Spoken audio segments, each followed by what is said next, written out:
English Learning Podcast. Learn English, clear, easy, and fast. Hello, everyone, and welcome back to the English Learning Podcast family. I am Jack.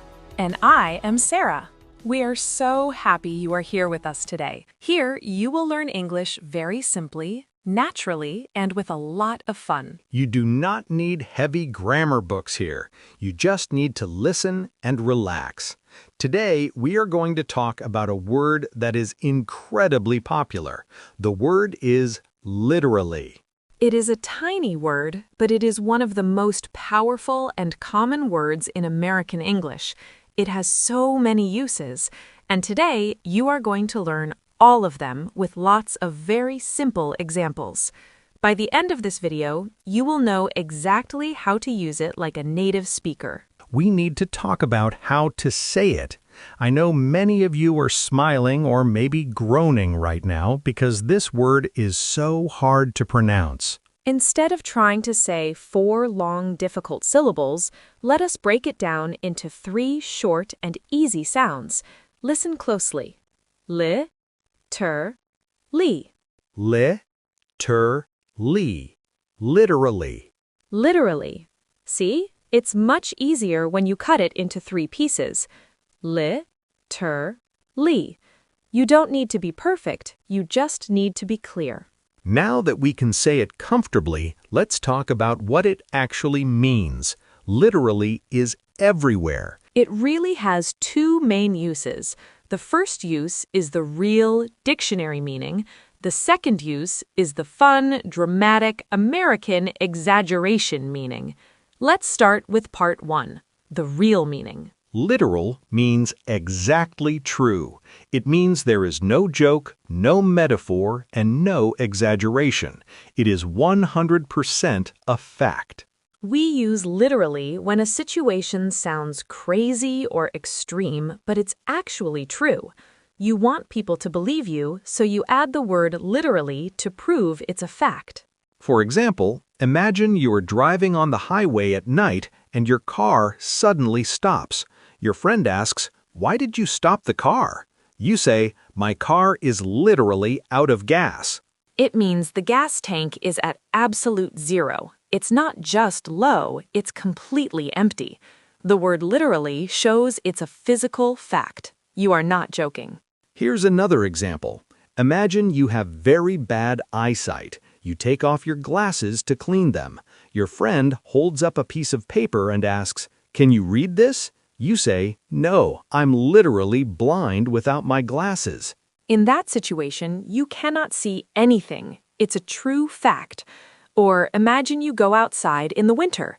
It's snowing and freezing cold. You forgot your warm jacket.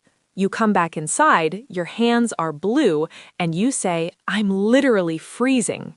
Your body temperature is dangerously cold. It's a physical fact.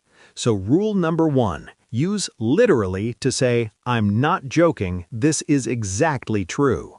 Now, let's move to part 2. This is the fun part.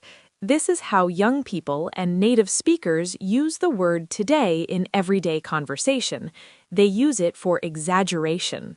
Exaggeration means making something sound much bigger, much worse, or much better than it actually is.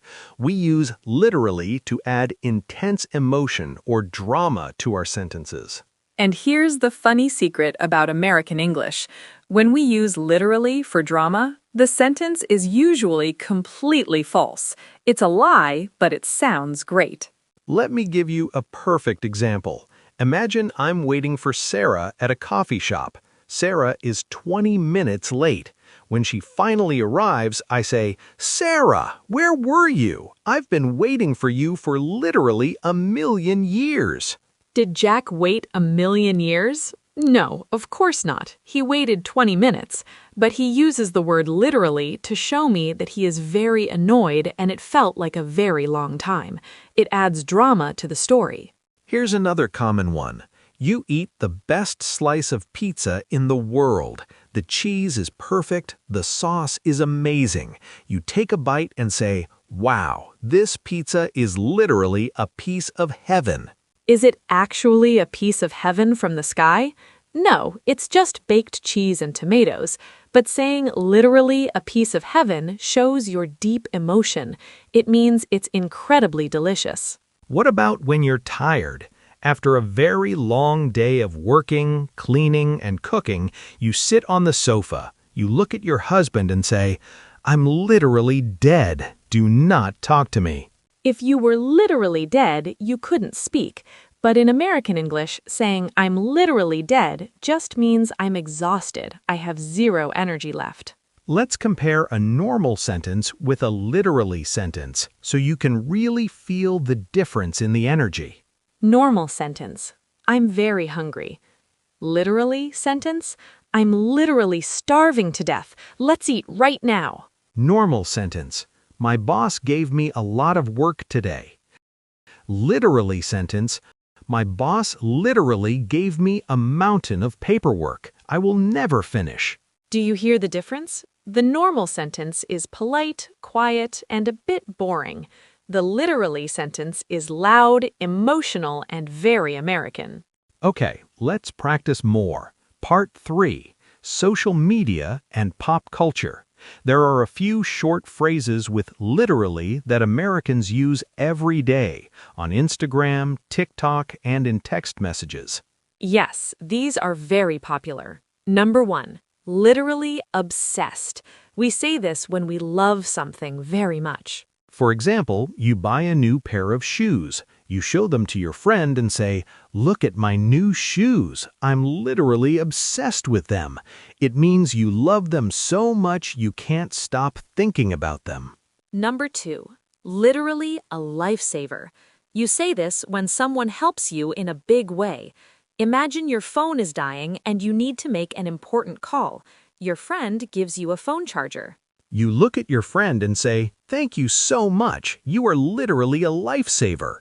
Did they save your life from danger? No, they just gave you a cable, but it's a very warm way to say thank you. Number 3, I literally can't. We say this when we have too much emotion, too much stress, or when something is too funny.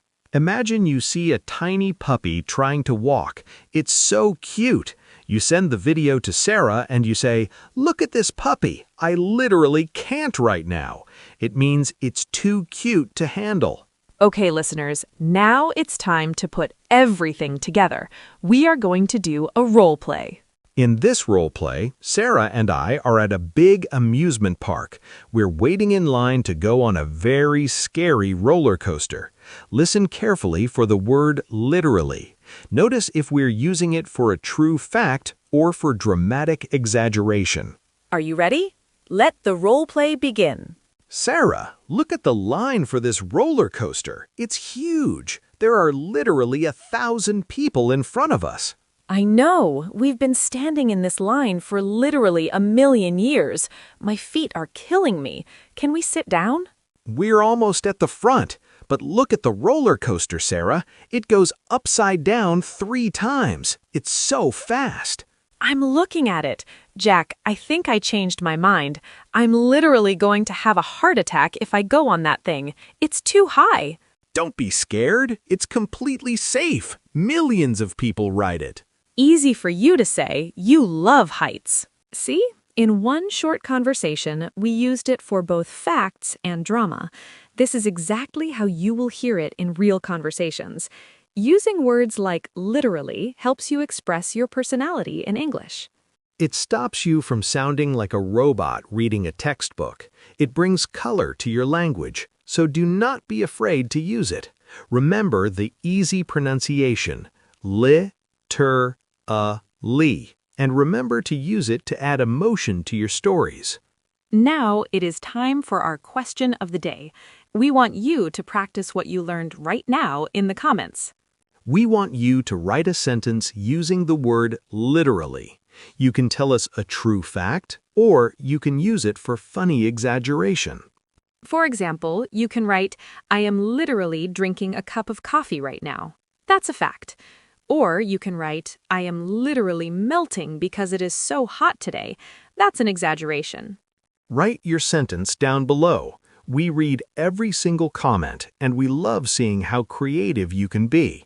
Do not be shy. This is a safe space to practice.